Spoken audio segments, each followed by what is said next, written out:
আসসালামু আলাইকুম এভরিওয়ান, আশা করি সকলে ভালো আছেন। আজকে আমি রান্না করে দেখাবো কাঁঠালের বিচি দিয়ে লুচি রান্না।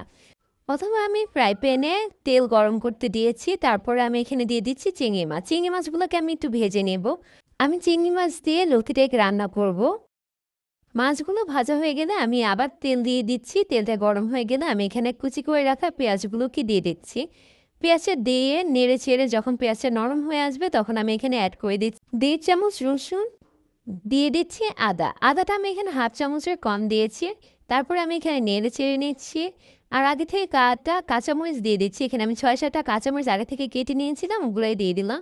তারপরে অ্যাড করে দিচ্ছি সামান্য পরিমাণে পানি। পানিটা দেওয়ার পরে আমি এখানে স্বাদমতো লবণ দিয়ে দিচ্ছি, হাফ চামচের মতো হলুদ দিয়ে দিচ্ছি এবং হাফ চামচের মতো মরিচ দিয়ে দিচ্ছি। আপনারা আপনাদের স্বাদমতো দিয়ে নেবেন। সাথে আমি দিয়ে দিয়েছি জিরা ও ধনিয়ার গুঁড়া সামান্য পরিমাণে। তারপর আমি এখানে দিয়ে দিচ্ছি আগে থেকে কুচি করে রাখা কাঁঠালের বিচিগুলো। দিয়ে আমি নেড়ে চেড়ে এটাকে কিছুক্ষণ কষিয়ে নেব।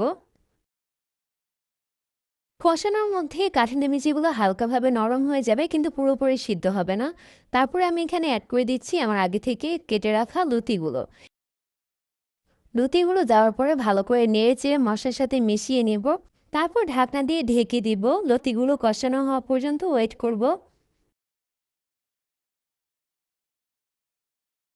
মতিগুলো কষানো হয়ে গেলে আমি এখানে আগে থেকে ভেজে রাখা চিংড়ি মাছগুলো দিয়ে দিচ্ছি। দিয়ে নেড়েচেড়ে দিব। তারপর একটু পানি অ্যাড করে দিচ্ছি যাতে এটা ভালো করে সিদ্ধ হয়ে যায়। লতিগুলো আমার একদম গলে যাবে না, একটু শক্তই থাকবে, কিন্তু ভিতর থেকে সিদ্ধ হয়ে যাবে। ঢাকনা দিয়ে ওয়েট করব এটার বলক আসা পর্যন্ত। বলক আসলে নেড়েচেড়ে দিব, বারবার উল্টে পাল্টে দিব যাতে নিচে দিয়ে লেগে না যায়। তৈরি হয়ে গেলে আমার সুস্বাদু লতি রেসিপি, কাঁঠালের বিচি দিয়ে লতি রেসিপি, দুর্দান্ত মজার। অবশ্যই এটা একবার হলো ট্রাই করে দেখবেন। গরম ভাতের সাথে এই গরম গরম লতি তরকারিটা দিয়ে খেতে খুবই ভালো লাগে। আশা করি সকলের কাছে ভালো লাগবে। অবশ্যই কমেন্ট করে জানাবেন আপনাদের কাছে কেমন লেগেছে। এমন মজাদার রেসিপি পেতে সাবস্ক্রাইব করে আমার চ্যানেলের পাশেই থাকুন। আল্লাহ হাফেজ।